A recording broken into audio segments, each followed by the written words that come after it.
say 10 neurosurgeons. The cost of getting that neurosurgeon will go high. Yeah, very high actually. Very high. And it's already high in the country. It's very high. I mean, 50 million people want to see 10 people. What do you expect? Their pricing will go high. So we need to consciously invest in training more subspecialties and specialties. Then, of course, as you go now is the inputs into healthcare system. So there's the infrastructure, there's the medical equipment, then there's the personnel, then there's the medicine. So the medicine control, can we be able to cap our margins on pharmaceutical supplies and non-pharmaceutical supplies? Today, 98% of what we use in healthcare system is imported. Who said we cannot generate our own and produce our own? We import medical fluids, normal saline, which is water and sodium chloride salt. We import that. From as far as China.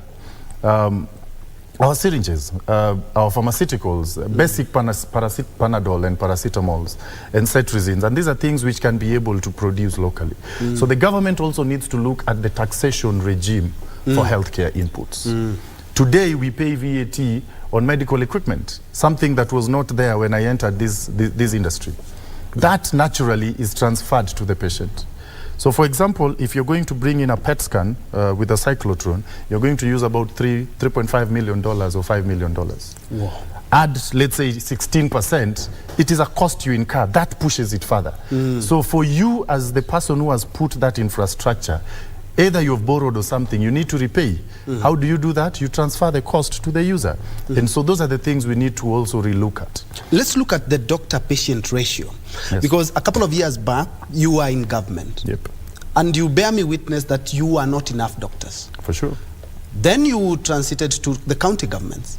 The same issue. Yep. You're in the private sector. We are still having the same issue. And the government, what the government has done is sometimes it hires doctors from outside, yet we have doctors who each and every day we see KMPDU and other association and organs talking about the shortage of doctors, yet we are here, you are not absorbing us. How do we sort out that in the country? I don't know the discussions that led to us importing doctors. I don't know what factors were there, and I'll probably not speak for that. Because I've learned that various reasons lead to various decisions. So I'm not in the right place to talk about that. Even politics. But today it's very sad that we are graduating about 1,000 doctors every year and they're jobless.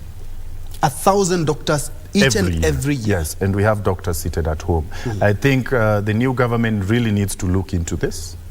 Because if you deploy these people, today they're sitting at home doing nothing. And do you know it's the government that has invested in them to be trained? Because there's a government contribution to the universities that trains these doctors.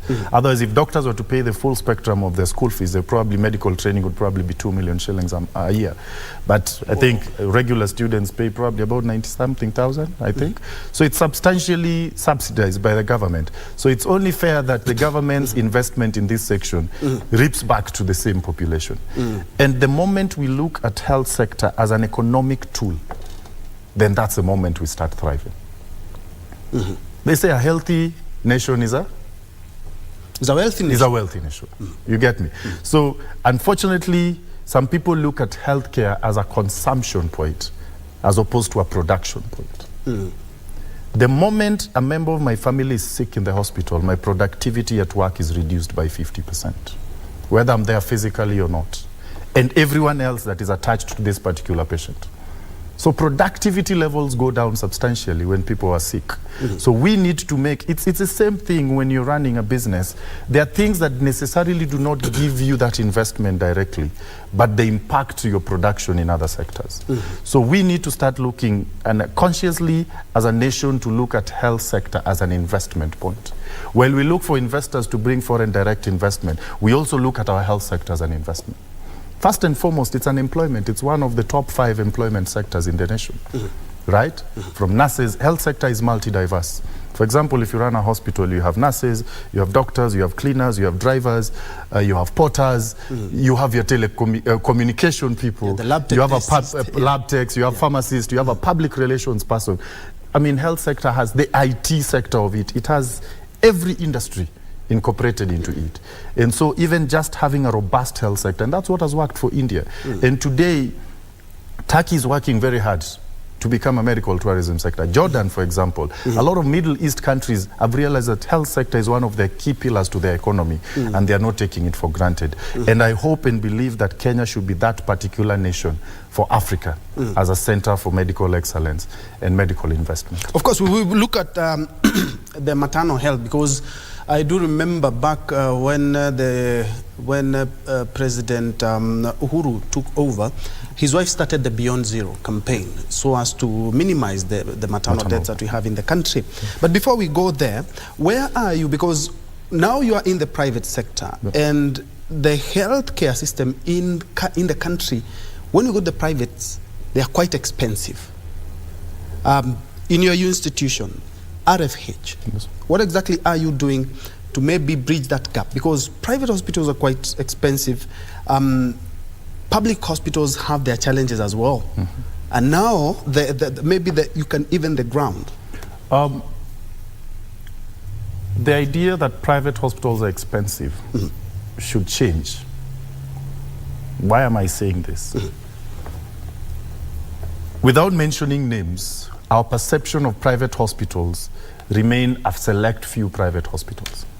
But that's not the case. As RFH, we were the first particular facilities to accept contract category B for NHIF at that point. B is comprehensive. So comprehensive means if you have an NHIF cover, you'd walk in, get services and walk out, which was mostly taken by public hospitals and faith-based mission hospitals. And that's why mission hospitals became very popular. But we showed and proved that you can have that pricing level and still be sustainable, because we're all looking at sustainability. There's no point I open my doors today, you all walk in, and tomorrow I've shut down with suppliers not paid and staff not paid. So you need to ensure that the engine keeps running. So what we do is we currently look at what is the average cost of providing a service to a patient. If you walk in, there's a cost we have to incur. I have to pay the doctor, I have to buy the medicine, I have to pay the lab reagents. What is that cost? Today, the average cost of service provision for an outpatient facility would probably be about 3,000 shillings. That is true. That is from consultation to medicine to lab, and you go home. 3,000. That is a cost incurred. So if you pay anything less, then you also start questioning what is the quality of what I'm getting. Because then again, we can have medicine that is 50 shillings, but it's not. You understand? Yeah, so what is that cost? So what we are doing as a private sector, I would wish we look at our NHS model that is used in UK, whereby you offer same pricing across board. And now people compete on the quality of service provision. So that you make the decision that if I go here, I'll get better services than if I go here. So that people compete on quality, but the reimbursement is the same. If you want to go to very high end, then now you're going because you're looking at your own luxury. The same way there's a hotel that will charge you 3,000 shillings bed and breakfast, and another one will charge you 80,000 shillings bed and breakfast. But the bare minimum is, can we concentrate on the core service point, which is health service provision? I am in pain, I need to walk out without feeling painful. What is involved to do that?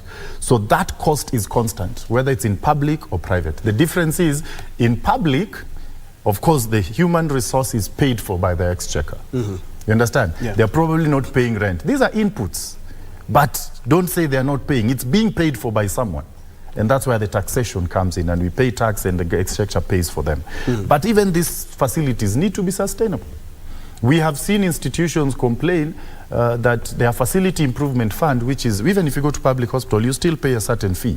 But this fee now was going into the CRM, I don't know what they call that account, which is a central account, and then we hope it comes back, which was never the case, and hindered service provision. The facilities need to ring fence that money, which is their FIF fees, so that they are able to also continue operating. So what happens is, my desire for a healthy nation is you look at a place where private and public is reimbursed equally, and they compete on service. So if the public sector will have an advantage because they're not paying salaries and rent, that means they have extra revenue. And that means they can be better. You understand? Because a stable public health system is better for all of us, me included. Because my mother in the village doesn't have my branch anywhere next to her. My grandmother down there doesn't have a private hospital next to her, and even if it's there, she probably would not be able to access. So we need a robust public sector, and that increases the investment of health sector across. Yes. And let's look at the maternal health now, because as I had alluded to earlier, is that the Beyond Zero campaign and the small hospitals, which I would say they are a game changer when it comes to the cases of maternal death. The maternal deaths have really reduced over the years. Substantial. And more could be done. Do you believe more should be done? I think we have, I mean, it's not always gloom. We have done very well as a nation in health sector. From when the National Hospital Insurance Fund just used to pay, Kenyans used to call it bed charge, but it was a rebate. And now they can afford dialysis. I mean, there are hundreds of thousands of people in Kenya today who would go for dialysis. These are families who probably would have given up and have died. Because 9,500 twice a week for the rest of your life is not, it's not cheap. Yeah. But now we've been able to make these people affordable. If there's an institution we need to protect with everything we have, is the National Hospital Insurance Fund. Because it's the backbone of this nation that we have no idea about. It protects every family. It makes all of us have that basic provision. Because you provide food and provide health, then everything falls in place.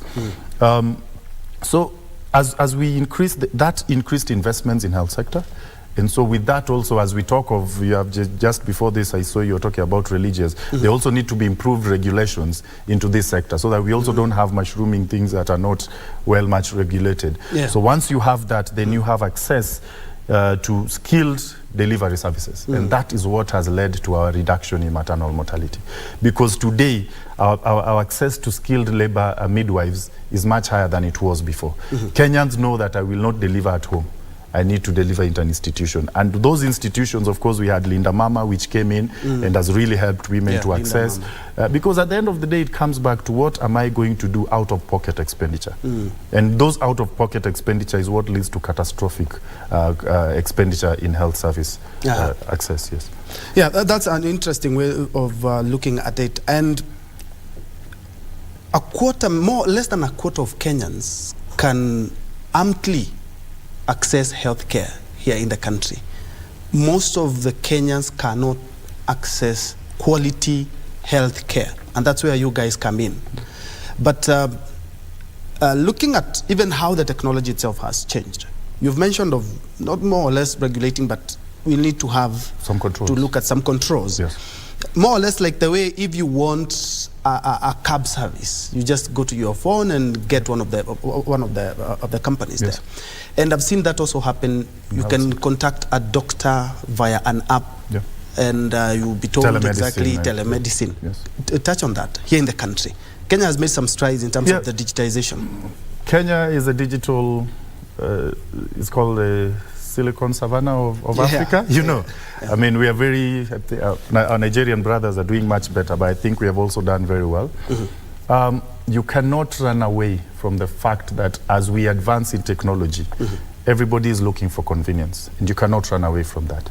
So that convenience, because life has become difficult. I'm sure you're feeling it, I'm feeling it, everyone is feeling it. And the whole world is going through a recession. So I need to be more productive by going to work and not queuing in a hospital for hours to be treated.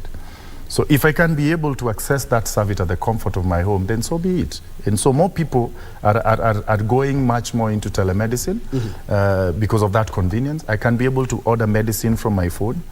And so we just need to be able to now structure regulations. Usually what happens is disruptions come in the absence of regulation.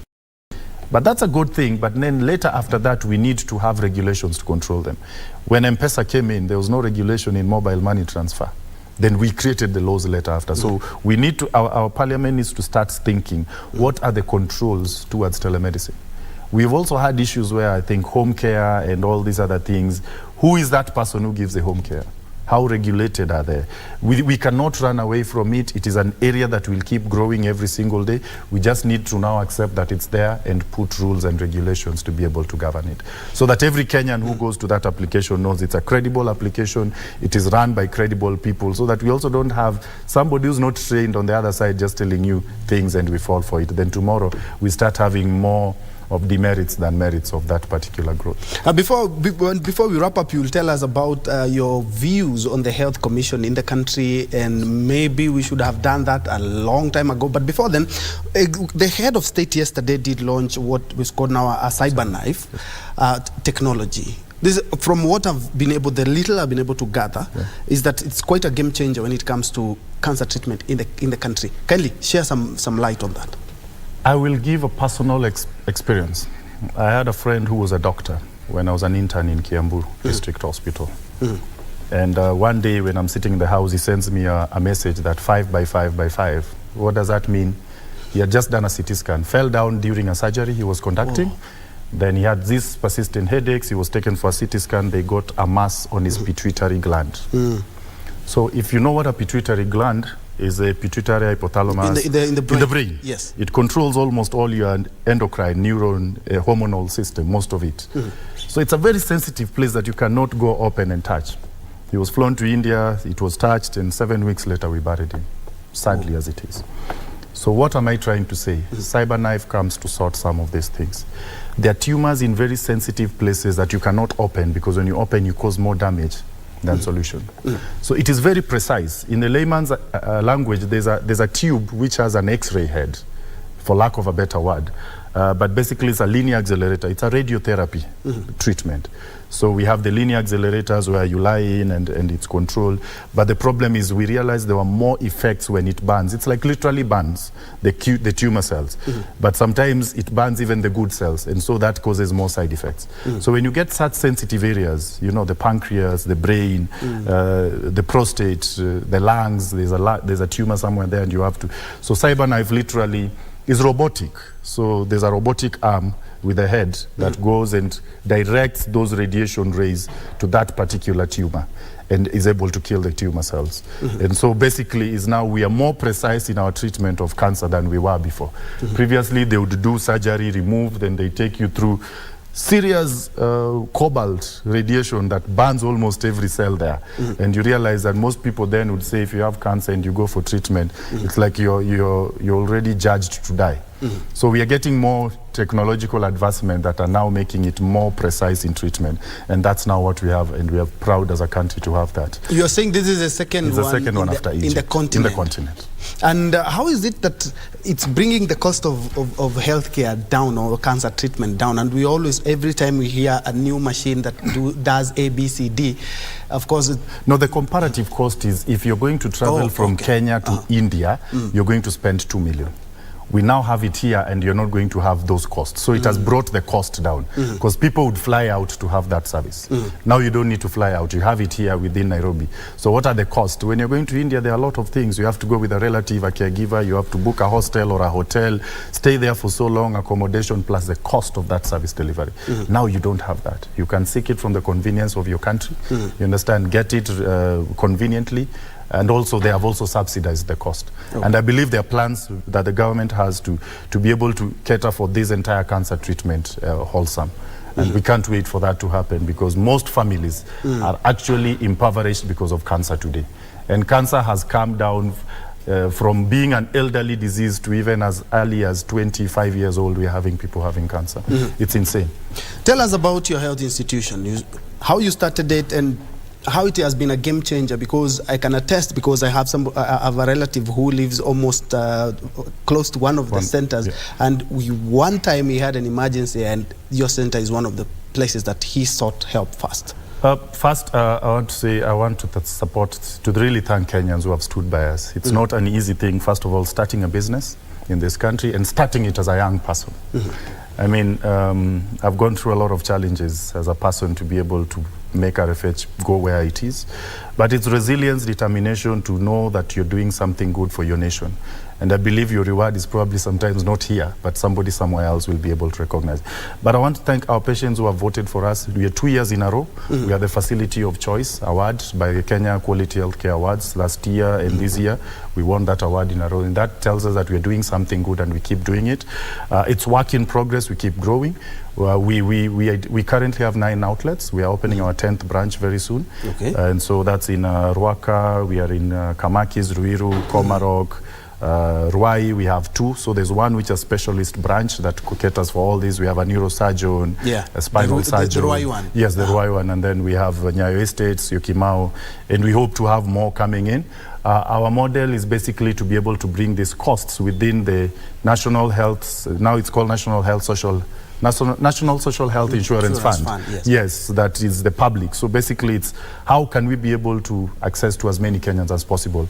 Within the same lead time, you don't have to wait for probably, we have instances where people wait for more than 24 hours for a simple x-ray. We should be able to have, and we ensure that most of our centers have at most of the services that you'll need as possible. And if it's not one, then we'll be able to refer you to our specialist branch that becomes our referral center. So basically it's a hub and spoke mechanism where we have the main hospital with satellite hospitals that are able to take care of. We can be able to do cesarean sections, normal surgeries, maternity services, laboratory, pharmacy, dental, and all that within the packages that the government gives. Yeah. All right, and you tell us some of the challenges that you're experiencing. I'm asking this specifically because of some hospitals are claiming that NHIF is taking a very long time to actually pay up the bills, so it's proving to be a challenge. But before we do that, let's first of all the way to Kilifi County, Shakahola, actually, to get a live update on what is currently underway. And we have our very own Njue Karisa, who has been keeping tabs with what is happening there. Njue, if you can hear me, good morning.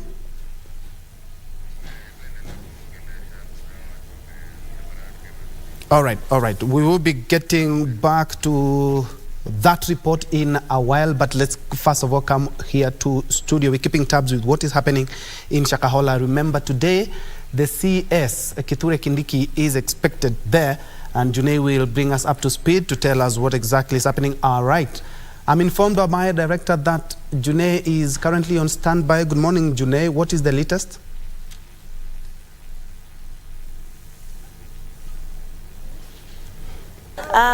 Good morning from Shakahola in Kilifi County, and we have been here since yesterday.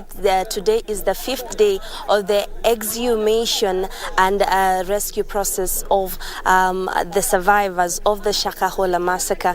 And here with me as of now, the death toll right now currently stands at 73. 65 of those as of yesterday were exhumed. 8 of them were found in a thicket, already pronounced dead. As of yesterday, 29 had been rescued. Survivors had been rescued. As of this morning, 2 of them have been rescued. Just a couple of minutes ago, we have just witnessed the exhumation of 5 other bodies, and since morning 6 other bodies have been set aside since the process began in the morning. This is a very traumatic process for the people who are currently pitched camp here. There is a multi-agent unit that is here. We have journalists, we have human rights activists, we have the forensic experts, as well as the homicide detectives. We also have pathologists who are continuing with this process that I have said is in its 5th day today. I'm joined by Haki Africa Executive Director Hussein Hali, just to give us a picture from yesterday night till morning. How has the process been? Remember, Ben Troy, we are waiting the arrival of Interior Cabinet Secretary who will be arriving a few minutes from now to also oversee the whole process and give a direction as to how this investigation continues. Welcome, Hussein. This is a worrying. If I hadn't seen it myself, I wouldn't have believed it, and it is a very worrying state of affairs. Something that has been going on just right at the nose of everyone. Since yesterday, how many people have been rescued? How many did you find? Probably in a very worrying state. Just give us a quick update. So you're correct. The figures you've given are very accurate. Yesterday we managed to rescue 6. This morning We have rescued 2 women. They have been put in the Haki Africa vehicle being rushed to the hospital. The total number of those that have been rescued are around 29. But of course, as you can see, as the days go by, more are being rescued. In the team that is working with those that have been rescued, they have divided them into 2 groups. There's the one group that has agreed. Now they are eating and they are responding to the first aid that is being administered. And then we have another group that is totally refusing, any kind of help, saying they are in a state of worship and they should be allowed to meet their creator. So we are treating both very, very carefully. Those that are cooperating are the ones who are giving us more information of where the others are. And that is why we are appealing as Haki Africa that we need to double, triple the efforts in terms of rescuing. The bodies that are being exhumed, they will be there. And we are happy and glad that the exhumation is ongoing. But please, let us put more efforts on the rescue efforts so that we can save lives. I know you've been here since day one, and I have said again, if I hadn't seen it, I wouldn't have believed it. Yesterday, the IG was here and he spoke the fact that we should let bygones be bygones and focus on the matter at hand. But the question everybody is asking, where was the community policing unit that is expected to report such incidents? Also, where were the security apparatus here? I know we are expecting the CS here, but from the people you have interacted with, I know you interacted with the suspects as well as some of the victims who have been rescued. What are they saying? I think that's a very good question, and we need to ask this question of everyone. As we all know, we have village elders, we have community policing, we have Nyumba Kumi, and we were told that in every part of the country, these organs are supposed to be operating. Yet this information was shared, but with no feedback. So what we are asking is that the government needs to critically analyze its structures. How is it that tens and tens of bodies would be buried and no one notices this? If it wasn't for the Malindi office, Haki Africa's Malindi office, to insist that this issue needs to be followed up, we probably would be, continuing with this demonic practice, without being noticed. So I think that's a very good question, and the IG and the CS must ask that of their organs on the ground so that we make sure this does not happen again. We can't just allow this to go scrutinized, because if we do that, then we are allowing this to happen again. So lazima maswali yaulizwe. We are continuing the investigations, and just from our earlier brief, they are going to halt the process probably so that they can start the post-mortem results to see what led to the cause of death, if it was just starvation or there was another means. From your interaction, are there any speculations? Because right now there's rightly put as speculation. What could have happened and what could have led to this person dying in this manner? Yeah, June, you are right that the only confirmation we can get as to the cause of death is through the autopsy.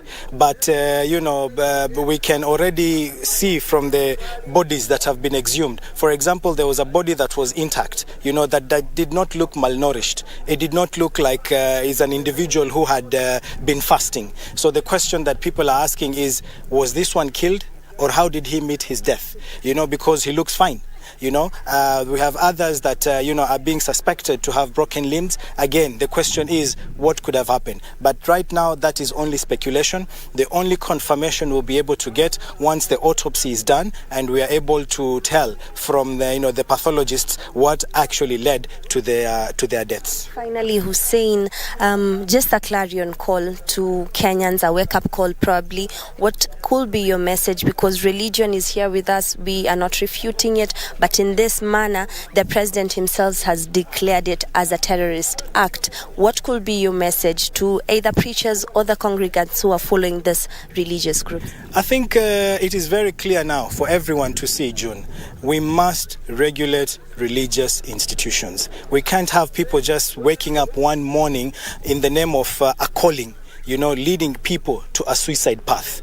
mosques, churches, madrasas, synagogues, temples, Sunday schools, all these now need to be regulated. If we're regulating the matatu industry, if the media sector is regulated, if NGOs are regulated, why are we not regulating religious institutions? This is where terrorists are hiding, like Mackenzie. You know, they're preaching radical ideologies. So we must have these institutions within a given framework where they can be monitored and their operations, checked to ensure they don't lead people on this dangerous path. Thank you so much, Hussein. We are still in the thicket, the 800-acre thicket, where the self-pronounced Pastor Mackenzie conducted his operations here. He is believed to have closed shop in 2019 and come with his followers in this particular area so that they can continue a period of fasting. According to him, this was a moment where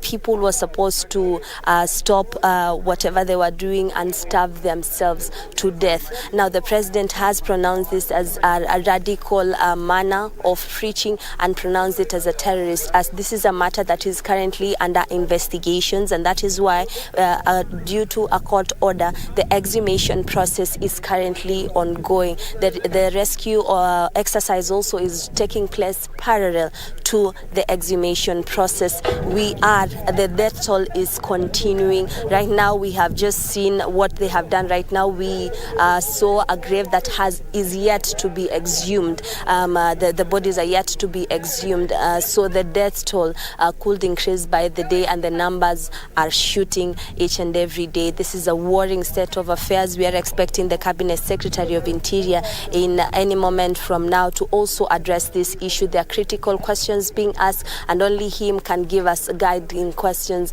answers as to what exactly could have transpired as the investigations continue here in Shakahola. So we are keeping abreast on what is taking place, and of course we will be keeping you abreast the whole day on what exactly is happening. We understand after today they might halt the process to start the post-mortem exercise to ascertain what could have been the possible cause of death.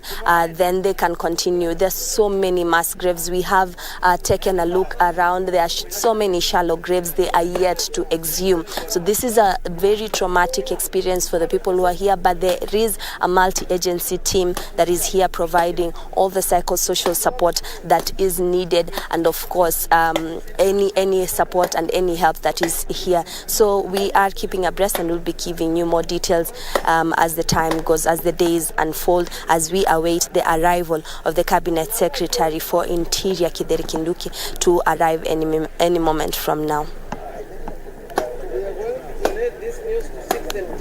That has been my colleague Njue Karisa, live from Shakahola in Kilifi County, where the exhumation process is currently underway. And without diluting what Njue has talked about, is that the latest being we are still expecting the Interior Cabinet Secretary, Professor Kithure Kindiki, and also some of the things that she has pointed out is that they have rescued 2 groups today, and one of the group have accepted help, and they are eating and they are giving information in regards to what has been transpiring at that 800-acre plot of land. And also there is also a second group that is still adamant that they still want to fast until they die and meet their makers. Just because of interest of time, allow me now to rope in Dr. Maxwell Okoth, who is the founder and group managing director at the Ruai Family Healthcare Facilities. And because of the interest of time, you won the People's Hospital of the Year Award again. What is it that you're doing right? Tell us the secret. Our tagline is changing medicine, touching hearts. And what inspired us to come up with this is we just want to look at how health service is delivered. It's a continuous work in progress, but health service should be, the patient should be at the center of the service delivery.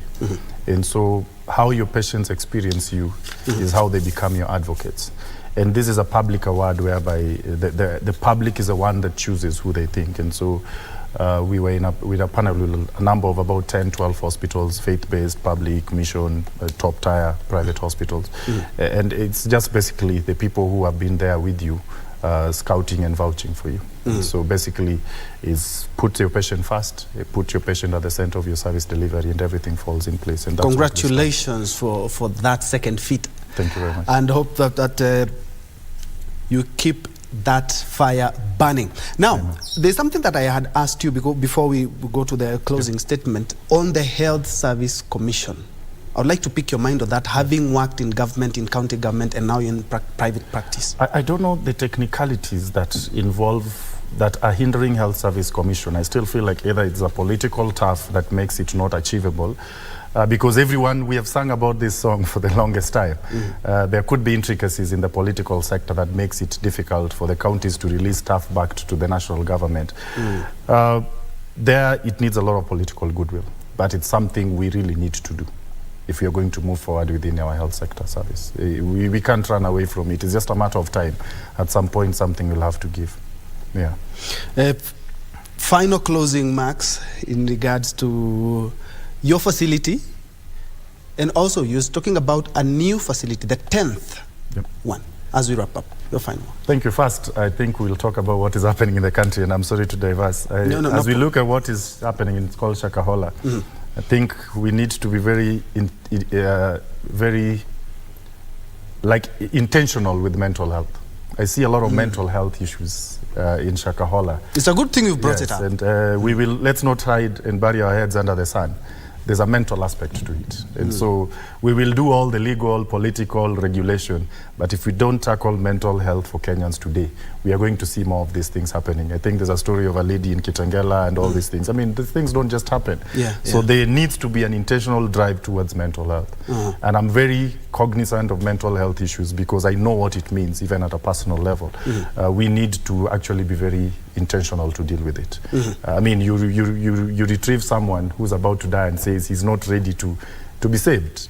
I mean, there are diseases. Yeah, and we are seeing very learned people, people who have a lot of wealth that decide. If you talk to most psychiatrists, a lot of religion, and this is not to be misconstrued, some people hide under the religious blankets when they have mental issues. And so that's something that we need to address. But back to our discussion, I think, you've asked about facilities are struggling. It is a fact we are currently struggling.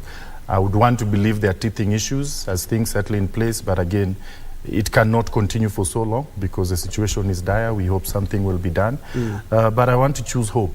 And I always say behind everything, there's always a silver lining that will take us to the next step. And I believe all the intentional actions are being done to be able to ensure that every Kenyan accesses healthcare and it's affordable. For us as an institution, we are looking at going towards the Kiambu road direction as well, as we look at other places as we move out of town. Basically, it's just to create an infrastructure and eventually come up with a way that Kenyans would be able to have affordable services. UHC with or without UHC in place, how can we be able to play our role to bring the cost of healthcare service down by economies of scale and be able to leverage on that network that we have created over time? It's a good thing that you're quite passionate about mental wellness of the country, and you also offer these services, right? Yes, we do. Thank you indeed so much. Dr. Maxwell Okoth, laying it bare and putting things into perspective on affordable health care and maternal health care. Dr. Maxwell is the founder and group managing director, or RFH, or if you like, Ruai Family Health Care. Indeed, thank you so much for joining us. Let's continue this conversation on social media. My name is Bentroy Njue, and Lucy Maura has been on sign language interpreter for this live show. I'm now giving the baton now to my colleague Khalid Abdullahi with Kurunzi Mashinani and Tamrini. Thank you indeed so much and have a blessed afternoon.